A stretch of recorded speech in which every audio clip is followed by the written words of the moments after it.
2013년 5월 26일 자스콘 4호가 거친 바다에서 침몰했습니다.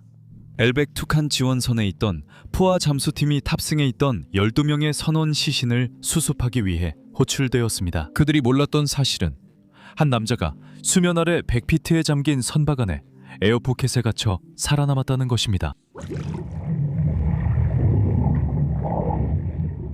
2013년 5월 26일 엘벡 투칸 선박에는 6명의 포화 잠수부가 근무하고 있었습니다. 엘벡 투칸은 웨스트 아프리칸 벤처스라는 회사에서 임대한 잠수 지원선입니다. 잠수부들은 약 75들은 즉 230피트 깊이에서 오일 파이프를 설치하고 있던 중 호출을 받았습니다. 그들의 위치에서 약 65헬이 떨어진 곳에서 웨스트 아프리칸 벤처스가 운영하는 또 다른 선박인 제스콘 4호 예인선이 전복되어 침몰했습니다. 웨스트 아프리칸 벤처스는 엘벡 투카노의 잠수 감독인 콜비 베레덱에게 연락해 그와 그의 팀에게 탑승해 있던 12명의 시신을 수습해달라고 요청합니다. 비록 이것이 엄밀히 말해 그들의 직무에 포함된 일은 아니지만 포화 잠수부들은 경력 중 언젠가는 이런 암울한 임무를 맡게 될 수도 있다는 것을 알고 있습니다. 그들은 언젠가 자신들도 같은 상황이 될 수 있고 다른 선원이나 잠수부가 자신들을 위해 같은 일을 해줄 것임을 합니다. 이제 두 가지 문제가 생겼습니다. 첫 번째 문제는 잠수부들이 230피트 깊이까지 잠수할 수 있도록 압력을 받고 있지만 제스콘 4호는 100피트, 즉 30m 깊이의 물에 가라앉았다는 점입니다. 그들은 단순히 100피트까지 상승할 수 없습니다. 왜냐하면 그들의 몸은 작업 압력에 해당하는 질소와 헬륨을 흡수했기 때문입니다. 그들이 안전하게 100피트까지 상승하고 몸에서 과도한 헬륨과 질소가 빠져나가도록 하려면 거의 20시간이 걸릴 것입니다. 이 과정을 감압이라고 하며 이 영상에서 조금 더 자세히 다룰 예정입니다. 두 번째 문제는 보트가 느리다는 것입니다. 65해리는 약 75마일, 즉 120km 떨어진 거리입니다. 대부분 사람들은 그 거리 운전에 1시간 남짓 걸린다고 생각할 것입니다. 하지만 바다는 제스콘 4호를 침몰시킨 그 폭풍 때문에 거칠어져서 사고 현장까지 가는데 시간이 오래 걸릴 것입니다. 실제로 시속 약 4노트, 즉 시간당 4해리로 이동하면 그곳에 도착하는데 약 17시간이 걸릴 것입니다. 당신과 저는 이 배가 폭풍우 속에서 이동하는 속도만큼 걸을 수 있습니다. 다행히도 침몰한 바지선 위치까지 항해하는 데 걸리는 시간과 감압에 걸리는 시간이 거의 비슷할 것입니다. 그래서 그들은 작업 현장을 안전하게 확보하고 다이빙벨을 갑판 위로 올려서 헤비텟에 연결한 다음 출항합니다. 메이데이 메이데이 메이데이. 자스콘 4예인선 이전복되어 침몰하고 있습니다. 승선 1호는 12년입니다. 위치는 14마일 지점입니다. 2013년 5월 26일 아침 5시경 자스콘 4호에 탑승한 요리사 해리슨 오케는은 승무원들을 위해 아침 식사를 준비하려고 일어납니다. 그는 자신의 선실문을 열고 욕실로 향합니다. 바다가 거칠어서 해리슨 오케는은 몸을 단단히 붙잡고 있었는데 갑자기 다른 파도들보다 훨씬 더 큰 파도가 배를 강하게 내리칩니다. 파도의 힘에 의해 예인선이 뒤집히고 파도의 꼭대기에서 떨어지면서 엄청난 힘으로 바다에 부딪혀 선체가 갈라지고 곧바로 물이 안으로 밀려듭니다. 해리슨 오케네는 문을 힘껏 열고 비상탈출구로 달려가는데 그곳에는 이미 3명의 동료들이 탈출을 시도하고 있습니다. 그가 도착하기도 전에 물이 밀려들어와 통로를 가득 채우고 나머지 3명의 선원을 삼켜버리며 그들을 휩쓸어가 버립니다. 예상치 못한 큰 파도가 거친 바다에서 예인선 제스콘 4호를 강타합니다. 배는 즉시 전복되어 침몰합니다. 이 배는 유조선을 예인하던 3척의 예인선 중 하나였습니다. 이들의 임무는 거친 바다에서 유조선을 안정시키는 것이었습니다. 함께 항해하던 선박 중 한 척이 16번 채널로 조난 신호를 보냅니다. 16번 채널은 모든 선박이 모니터링하는 무선 채널입니다. 바다에서 무슨 일이 생기면 16번 채널로 조난 신호를 보냅니다.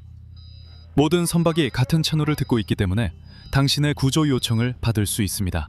자스콘 4호는 너무 빨리 침몰해서 선장이 직접 조난 신호를 보낼 수 없었습니다. 이 사고가 발생한 위치는 나이지리아 해안에서 약 14헬이 떨어진 곳이며 즉시 헬리콥터가 생존자 수색을 위해 파견됩니다. 5월 26일 하루가 끝날 때까지 시신이 발견되지 않았고 생존자 수색은 중단되었습니다. 웨스트 아프리칸 벤처스는 이제 자사 선박 중 하나인 LV-2C 투카노에 연락해 잠수부들이 침몰한 선박의 위치를 찾고 시신을 찾아달라고 요청합니다. LVEC 투카노는 5월 27일 늦은 시간에 현장에 도착합니다. 바다는 잔잔해졌고 그들은 수색을 시작할 수 있게 됩니다. 그들은 제스컨사 침몰 좌표를 알지만 여전히 해저에서 선박을 찾아야 합니다. 해류로 인해 제스컨사는 마지막 표면 위치에서 밀려나 있었습니다. LVEC 투카노에는 6명의 잠수부가 있으며 이들은 두 팀으로 나뉘어 24시간 교대로 작업합니다. 그들은 잠수종을 30m, 즉 100피트 깊이로 내립니다. 한 명의 잠수부는 잠수종에 남아 지원을 제공하고 두 명의 잠수부가 물속으로 들어갑니다. 잠수부들은 30m 깊이의 모래 위에 거꾸로 누워있는 자스콘 4호를 찾은 후 이제 침몰한 선박 안으로 들어갈 방법을 찾아야 합니다. 나이지리아 해안선은 해적으로 악명이 높기 때문에 선박의 모든 해치와 내부문을 잠그고 고정하는 것이 표준 절차입니다. 즉 잠수부들은 자스콘 4호에 강제로 들어가야 한다는 뜻입니다. 잠수부들은 수중 엔지니어들이기 때문에 해치의 잠금 장치를 부수고 진입할 수 있도록 도구와 수중 용접 토치를 갖추고 있습니다. 외부 해치를 연 후 이제 그들은 위험한 임무인 선내 진입과 선실마다 수색을 시작해야 합니다. 자스콘 4호는 거꾸로 뒤집혀서 마스트 헤드 위에 아슬아슬하게 놓여 있습니다. 마스트 헤드는 선박의 무선 신호기와 깃발이 달려있는 가장 윗부분입니다. 마스트 헤드는 원래 선박을 지탱하지 않지만 현재는 무게를 지탱해 매우 불안정합니다. 다이버가 안에 있을 때 마스트 헤드가 무너지면 다이버가 갇히거나 깔릴 수 있습니다. 한 다이버는 밖에서 엄빌리컬 코드 투입을 돕고 다른 다이버는 난파선 내부에서 시신을 수색합니다. 엄빌리컬은 다이버에게 가스를 공급하고 선박 및 다른 다이버들과 양방향 통신을 할 수 있도록 케이블이 연결된 파이프 세트입니다. 시신을 찾는 작업은 매우 느린 과정입니다. 물속 시야가 매우 나쁠 때 그들은 난파선 안을 손으로 더듬으며 이동해야 합니다. 이 배는 뒤집혀 있는 낯선 선박이기 때문에 그들은 선박 안을 이동하면서 항상 자신의 방향을 기억해야 합니다.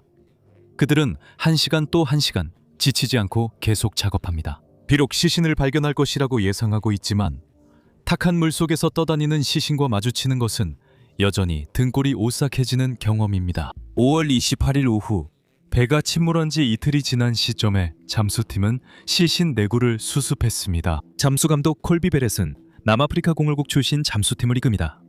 잠수 벨 안에 있는 사람은 안드레이 에라스무스입니다. 물속에 달일 우르스타이젠 잠수사가 니코반 헤르덴에게 엄빌리컬 코드를 건네주고 니코반 헤르덴은 자스콘사에 들어가려 합니다. 잠수사들은 우리가 숨쉬는 공기와 비슷하게 산소와 질소로 이루어진 특수가스 혼합물을 들이마시고 있으며 여기에 헬륨도 추가되었습니다. 트라이믹스는 포화 잠수사들이 자주 쓰는 혼합가스입니다. 수심 20m, 즉 66피트 이하로 내려가면 질소가 마취 효과를 일으키기 시작하는데 잠수사들은 이를 마티니 효과라고 부릅니다. 더 깊이 내려갈수록 더 취한 것 같은 느낌이 듭니다. 질소는 헬륨보다 밀도가 높기 때문에 헬륨이 질소보다 우리 몸 조직에 더 쉽게 들어가고 빠져나오며 그 결과 질소 마취 효과를 줄여줍니다. 하지만 헬륨은 질소만큼 밀도가 높지 않기 때문에 질소보다 우리 몸 조직에서 열을 더 쉽게 빼앗아갑니다. 그래서 풍선에서 헬륨을 들이마시면 목소리가 높아지는 것입니다. 헬륨이 후두를 시켜서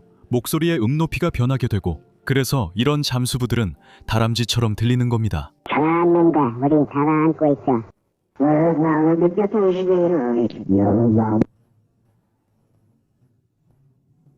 니코는 난파선 안으로 들어간다. 그는 방향을 잡고 복도를 따라 내려간다. 그는 배의 선수 쪽에 있는 장교실로 들어간다. 어두운 물속에서 니코는 손을 본다. 그의 등골을 따라 오싹함이 흐른다. 그는 침착하게 몸을 끌어당겨 배 밖으로 꺼내 수면 위로 가져갈 수 있도록 한다. 하지만 그 손이 그의 손을 움켜잡으며 마치 시체가 다시 살아난 것처럼 느껴지자 니코의 심장이 멎을 뻔한다. 니코는 깜짝 놀라지만 곧 침착함을 되찾는다. 이 이야기를 조사하면 해리슨이 구조대 소리에 배를 두드려 존재를 알렸다는 보고가 있습니다. 하지만 저는 잠수부들이 그 신호를 듣지 않았다고 생각합니다. 니코가 그를 발견했을 때 그와 잠수 감독인 콜비 모두 똑같이 놀랐고 콜비가 말하는 소리도 들을 수 있습니다. 만약 그들이 안에 누군가 살아있다는 것을 알았다면 이미 구조 계획을 세우기 시작했을 것이고 무엇을 해야 할지 알았거나 최소한 계획을 준비하고 있었을 겁니다. 니코는 생존자가 니코를 보고 안도하는 걸 볼 수 있습니다. 그는 그 남자가 침착함을 유지하는 것도 감탄합니다. 그 침착함 덕분에 그는 수면 아래 100피트에 가라앉은 배 안의 공기주머니 속에서 이틀 동안 살아남을 수 있었습니다. 이제 우리는 그 생존자가 해리슨 오케네라는 것을 알고 있습니다. 그는 자신의 공기주머니 속에서 63시간 동안 살아남았습니다. 그 시간 동안 그는 자신을 물 위에 띄우기 위해 작은 뗏목을 만들었고 동료들이 물고기나 상어에게 잡아먹히고 있다고 짐작할 수밖에 없는 소리를 들었으며 자신의 목숨이 구해지기를 기도했습니다. 그를 밖으로 데리고 나오는 데 있어서의 문제를 이해하려면 문제를 단기와 장기로 나누어야 합니다. 단기는 앞으로 몇 시간이고 장기는 앞으로 3일입니다. 해리슨이 직면한 가장 시급한 문제는 그가 숨을 쉴 때마다 그의 공기주머니가 천천히 이산화탄소로 채워지고 있다는 것입니다. 이산화탄소는 산소가 다 떨어지기 전에 그를 중독시켜 죽일 것입니다. 수심 100피트에서의 이산화탄소의 영향은 수면에서보다 훨씬 더 뚜렷하게 나타납니다. 해결책은 공기주머니에 호흡용 가스를 추가하는 것입니다. 하지만 이것은 두 가지 문제를 만듭니다. 첫 번째 문제는 잠수부들이 사용하는 트라이믹스 가스에 헬륨이 포함되어 있다는 점입니다. 해리슨이 이 가스를 바로 들이마셔도 되는지 확신할 수 없습니다. 잠수부들은 하강하면서 헬륨에 적응할 시간이 있지만 해리슨은 이미 깊은 곳에 있습니다. 고압 환경에서의 의학을 전문으로 하는 고압의학 전문의와 상담한 후 그들은 위험이 매우 낮다고 판단합니다. 해리슨은 이미 주변 수압과 동일한 양의 질소를 흡수했을 것입니다. 사실상 그는 이미 포화 잠수부입니다. 그의 신체 조직이 흡수할 수 있는 헬륨은 이미 흡수한 질소를 대체해야 하며 이는 잠수부들이 천천히 하강하는 것과 다르지 않은 느린 과정이 될 것입니다. 다음 문제는 해리슨에게 혼합가스를 전달하는 것입니다. 그들에게는 두 가지 선택지가 있습니다. 니코는 헬멧에 가스를 배출해 공기주머니 안의 공기를 환기할 수 있습니다. 이렇게 하면 공기주머니의 산소량이 증가하고 이산화탄소의 비율이 효과적으로 줄어듭니다. 간단해 보이지만 잠수부들은 조심해야 합니다. 배는 이미 돛대 위에 걸쳐 있어서 처음부터 불안정한 상태입니다. 만약 그들이 단순히 공기주머니에 가스를 배출하면 배의 부력이 증가하게 됩니다. 이것은 마치 물속에서 풍선을 부는 것과 같습니다. 배가 뜨기 시작하면 불안정해지고 배가 옆으로 넘어가면서 니코가 갇힐 위험이 있습니다. 그리고 해리슨을 살리고 있는 공기가 빠져나가면 그를 구출하기도 전에 해리슨이 익사할 수 있습니다. 그들은 해리슨에게 전달할 다이빙 헬멧을 배 안에서 준비 중입니다. 이 무거운 헬멧은 커비 모건 다이빙 헬멧이라 불립니다. 이 영상 설명란에 링크를 남겨둘 테니 확인해 보실 수 있습니다. 이 헬멧은 산업 잠수사들이 선호하는 헬멧입니다. 해리슨이 헬멧을 쓰게 되면 그는 호흡 공급을 받을 수 있지만 머리를 물 위로 오래 들고 있을 수는 없습니다. 일단 물에 들어가면 그는 마스크의 무게를 느끼지 않을 것입니다. 하지만 헬멧을 쓰고 나면 너무 무거워서 물에 들어가야 합니다. 이 무거운 장비를 착용한 채로 임시 뗏목 위에 앉아 있을 수 없습니다. 하지만 물은 차갑습니다. 두께만큼 차갑진 않지만 해리슨은 이미 60시간 넘게 갇혀 있었고 체온도 떨어져 구조팀이 계획을 세우는 동안 찬물에서 더 버틸 수 없습니다. 그래서 헬멧은 그를 구출할 준비가 되었을 때 써야 하고 그 전에는 안 됩니다. 즉, 니코가 에어포켓에 가스를 주입해야 한다는 뜻입니다. 공기 공급을 되살릴 만큼만 충분히 주입해야 하지만 너무 많이 주입해서 배가 불안정해지면 안 됩니다. 니코는 해리슨이 수분을 보충할 수 있도록 물병도 가져다 줍니다. 해리슨은 며칠 동안 음식과 물 없이 갇혀 있었습니다.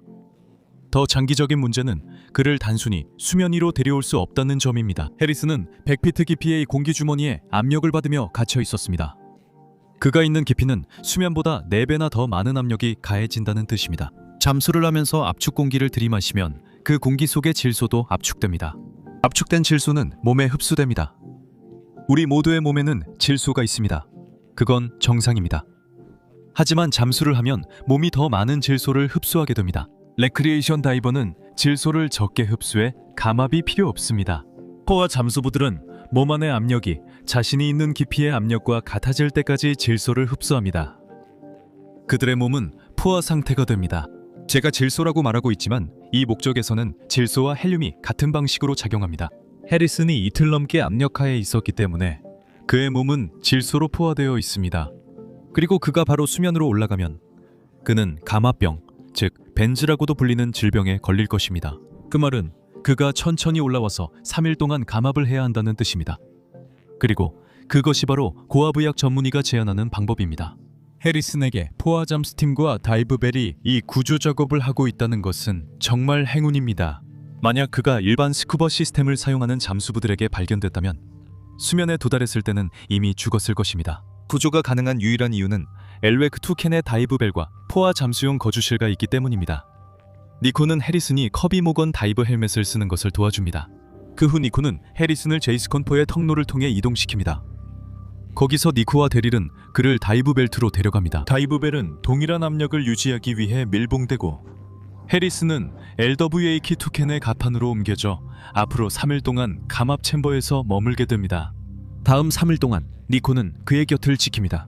그는 해리슨에게 음식을 먹이고 고압 의학 전문의가 처방한 약을 투여하며 침구를 갈아주고 압력이 서서히 해제되어 해리슨의 몸이 대기압에 적응할 수 있도록 간호하며 건강을 회복하도록 돕습니다. 해리슨의 감압이 완료된 후 헬리콥터가 해리슨을 육지로 데려가고 니코는 다시 챔버로 들어가 230피트 깊이에서 석유 파이프를 설치하는 자신의 일로 돌아갑니다. 고난을 겪은 후 해리슨은 다시는 바다 근처에 가지 않겠다고 맹세했습니다. 하지만 그는 상업 잠수부가 되었고 물속에 있는 것을 사랑한다고 말합니다.